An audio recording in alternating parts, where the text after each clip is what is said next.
Aux grands hommes, la patrie reconnaissante.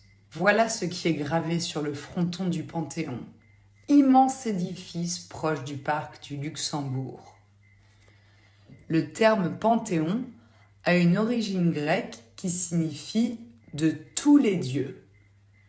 Construit au XVIIIe siècle, le Panthéon est un monument de style néoclassique avec une façade similaire au Panthéon de Rome. Initialement, c'était une église, mais après de nombreux changements, c'est aujourd'hui un mausolée laïque accueillant les cendres d'éminents citoyens français. En effet, après la Révolution le 2 avril 1791, Mirabeau, qui a été un des inspirateurs du mouvement, est le premier homme inhumé dans l'édifice. C'est à partir de ce moment que le Panthéon devient un lieu de sépulture de manière officielle. À l'intérieur du Panthéon, vous découvrez des peintures illustrant l'histoire de l'épopée des origines chrétiennes et monarchiques de la France. Depuis 1995, une reconstitution de l'expérience du pendule de Foucault, qui avait démontré à cet endroit même que la Terre tourne, décore le centre de la nef du Panthéon.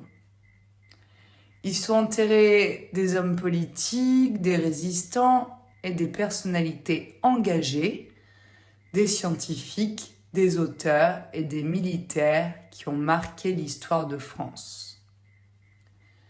Quelques écrivains et 6 femmes seulement font partie des élus. Il y a plus de 70 personnalités panthéonisées au Panthéon de Paris, parmi lesquelles Jean-Jacques Rousseau, Voltaire, Marie Curie, Jacques-Germain Soufflot, Jean Moulin, Jean Monnet, Pierre Curie, Victor Hugo, Alexandre Dumas, Émile Zola et Jean Jaurès. Et d'ailleurs, le saviez-vous?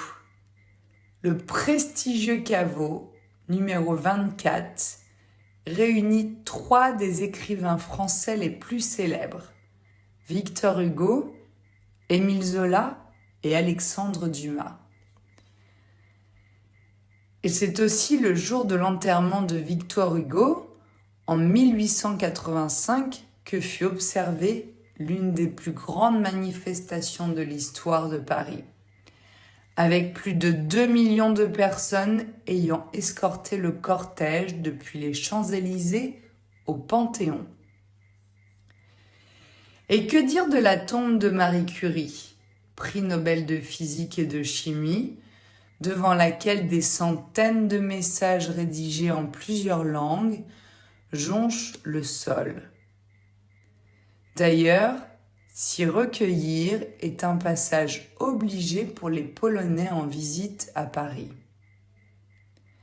Ou encore, on ne peut manquer d'évoquer la très engagée et star du music-hall, Joséphine Baker, qui a été artiste, militante, résistante et l'une des 6 femmes ayant eu l'honneur d'être inhumée au Panthéon en 2021.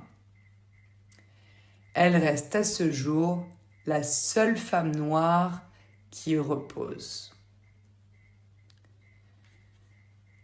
On ne peut passer à côté du caveau numéro 6 sans faire l'agréable rencontre du chat de Malraux, sculpté dans du bronze et protecteur du résistant Jean Moulin, qui y est inhumé.